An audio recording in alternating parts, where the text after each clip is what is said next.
We are joined now by Mrs. Fatima Abu Alasrar, a political analyst from Washington, to discuss the rising tensions in the Middle East. Mrs. Abu Alasrar, thank you for being with us. Starting with the Houthis in Yemen. It seems the US threats are serious. Do you expect the Yemeni Houthis to continue their attacks on Israel and US interests in the region?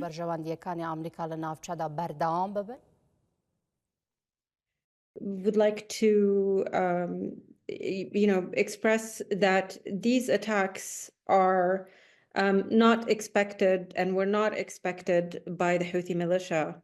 And therefore, their response when they are caught off guard like this is going to be very aggressive.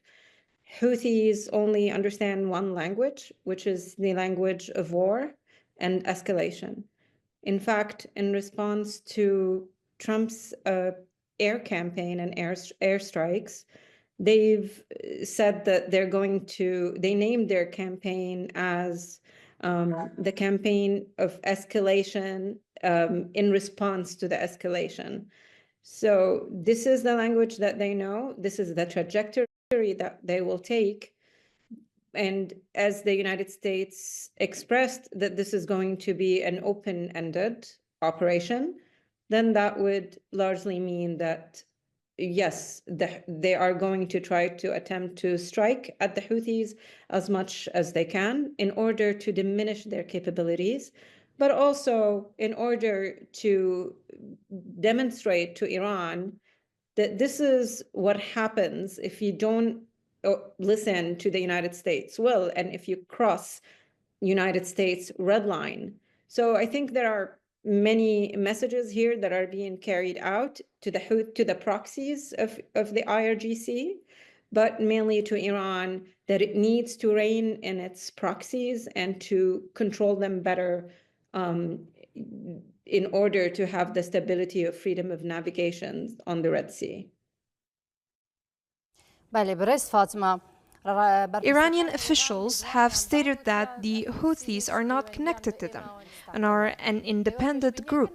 Do you think this statement will help calm the situation? Absolutely not. What the Iranian government is trying to do is to establish plausible deniability, where they continue coordinating with the Houthis and continue maintaining that push of funding, sustaining the Houthis' operations, and using them as destabilizers in the Red Sea without any consequence or harm to Iran. That way, if, for example, escalation and really terrible escalation happens in the Red Sea and on Israel and any other American assets, that it doesn't go back and be traced to the government itself. In such situations, international opinion could become confused because they see the Houthis acting. So why would, for example, Trump need to target Iran? So therefore, they need to put this message in order to distance themselves from any type of future retaliation that the Trump administration decides to carry on if the Houthis are going to get reckless.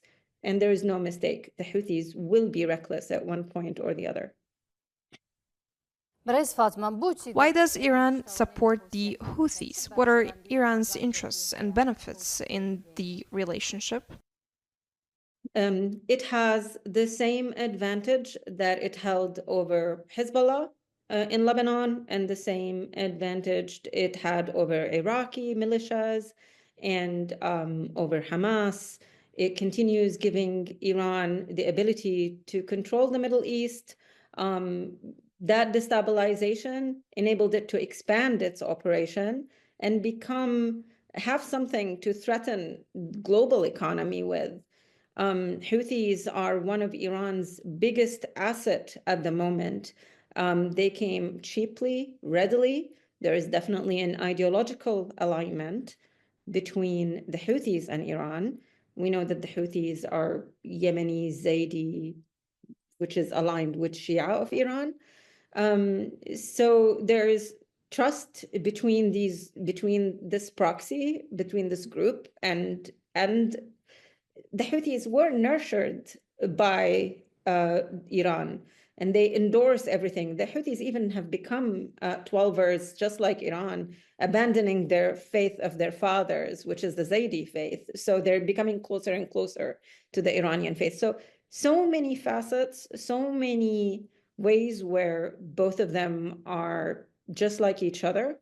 But they're both using each other, in a way that would, for the Houthis, they want to have more control, more autonomy, more power. And for Iran, it wants to have a foothold in the region, control Bab el-Mandeb, control the Red Sea. And let's face it, it's in order for it to not have sanctions, avoid the sanctions, and be able to export its oil, which it has not been able to do since the sanctions took place. If the Yemeni Houthis are indeed Iran's allies, and considering that other Iranian allies in the region, like Hamas and Hezbollah, have not been very successful recently, why is Iran putting its alliances at risk by focusing on the Houthis? It's one of the very few cards left, because right now all the eyes are on the Islamic Republic of Iran. So Trump is looking at Iran as the culprit for all the destabilization that is happening. And because the international community needs to get some kind of a resolution in Gaza and in terms of stopping the attacks on Israel, and because the United States wants to control and maintain freedom of navigations on the Red Sea, the patience of the current administration is running really, really short. Therefore, the current Trump administration is sending really strong messages to Iran that it might be next. And through that, they're demonstrating it through the Houthis. And for Iran, better the Houthis in Yemen get hit than actually, them bearing some kind of a war in their own country that could weaken them further or cause further destabilization. So the Houthis are pawns in this game, and they'll continue to advance them. But also, we're in March 2025 right now. It's been 10 years since the Saudis fought a war in Yemen. We remember the war in March 2015, and the Saudis couldn't get to a resolution with the Houthis because fighting a non-state actor takes a long time.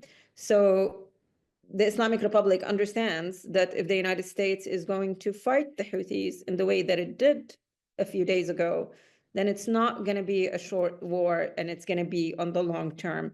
So if I have any, guesses to why this is happening and how is it happening now, it's because Iran is betting on the long term, not on the short term. They're betting that the Houthis, if they are going to be weakened, it's going to take a lot of time, effort, intelligence to be gathered in order for them to be completely eliminated.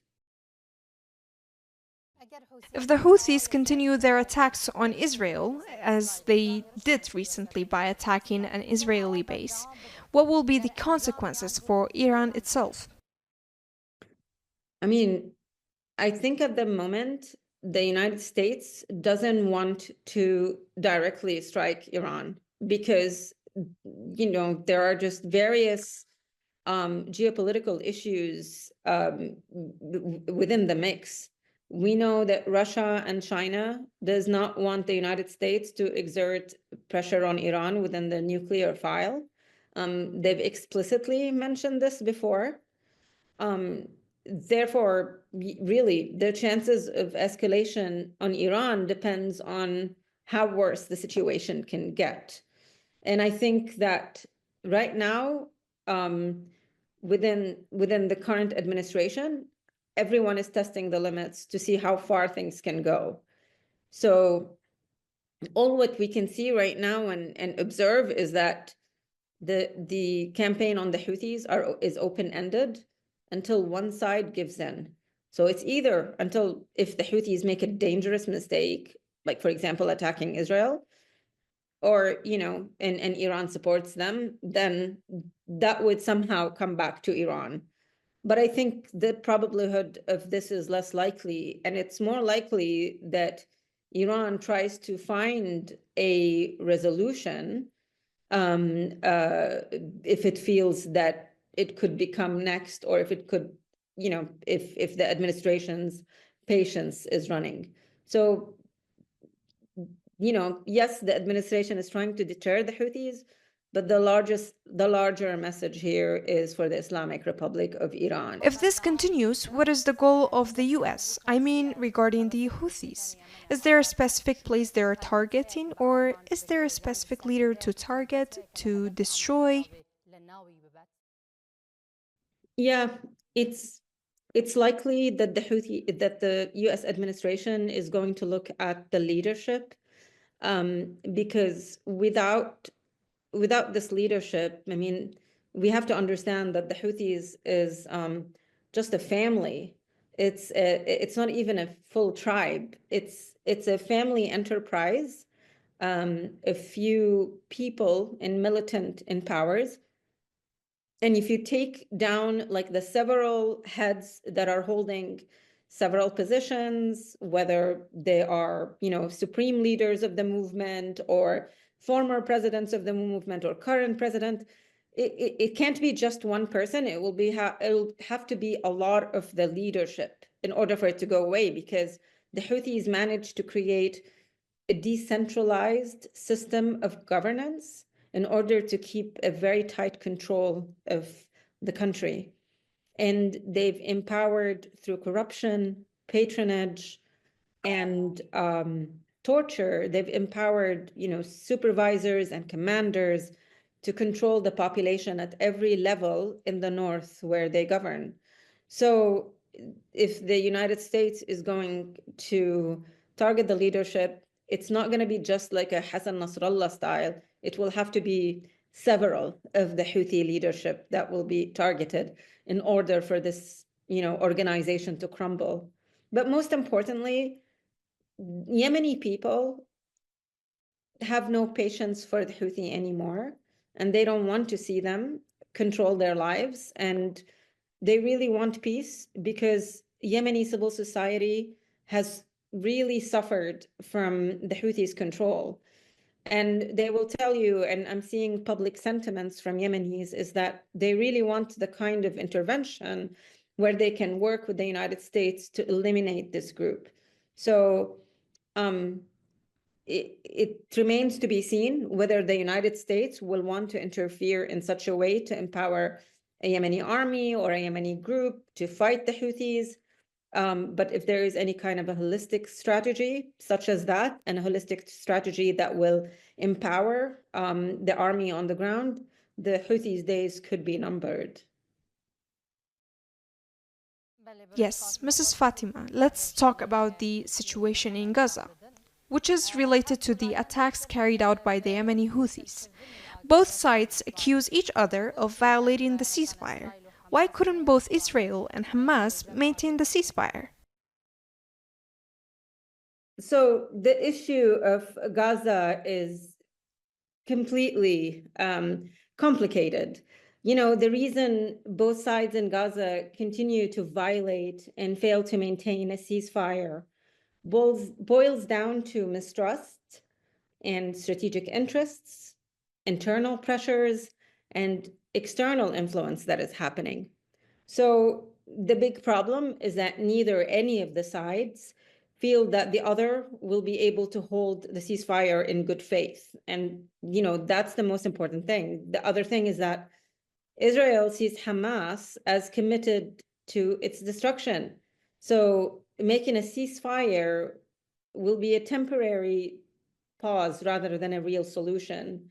And also Hamas sees Israel as an occupying force that will not stop to dismantle Palestinian resistance. So they see the ceasefire as a trap that they can't get out of. So this means that any ceasefire that will be reached at the current time is going to be fragile. Each side assumes that the other will break it, so they act preemptively in this way. So, you know, the ceasefires are often also like historically used to regroup, rearm, and reposition forces. And Hamas sometimes wants to violate a ceasefire when it believes that momentum is in its favor, or to pressure Israel for concessions, you know. And Israel as well might preemptively strike to prevent Hamas from consolidating power, or to prevent Hamas from launching new attacks. So this is why it will kind of continue remaining really fragile. Yes, Mrs. Fatima, each time Israel launches an offensive against Gaza, according to available statistics, about 400 people are killed. More than 600 are injured. The majority of them are children, women, and civilians. What kind of logic is this? In exchange for the release of the hostages, so many people are killed. Is it so difficult to negotiate, agree on a ceasefire, and end the war? I mean, yes, it's tragic. There are, you know, significant ethical and strategic debates about this. And it's heartbreaking when you see this human loss and suffering in you know, Palestine. Israel, as a strong country, justifies these actions as necessary to pressure Hamas into releasing the Israeli hostages. But, you know, as you mentioned, this raises critical question about proportionality, the humanitarian impact on Palestinian civilians. And it's not the right message to say that, you know, we're gonna continue destroying lives, you know, because we can't get to a resolution here. But likewise, you know, Hamas's resistance is also entrapping Palestinians in this way.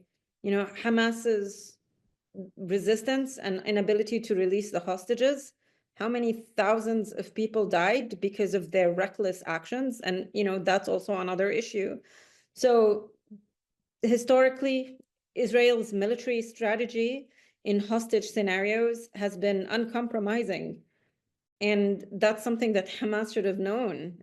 Often, you know, Israel will always prioritize decisive action than to actually, you know, deal with the situation, because they don't want these abductions to happen. You know, the idea is that if you negotiate on hostages, then, you know, other groups will continue taking these hostages for negotiation. So, you know, this is a directive that means that, I mean, I think that, you know, Israel is just making it really clear that it will destroy even more and more Palestinian lives if these hostages are not released. And the effectiveness of any kind of large-scale military force like this to secure a hostage release is questionable.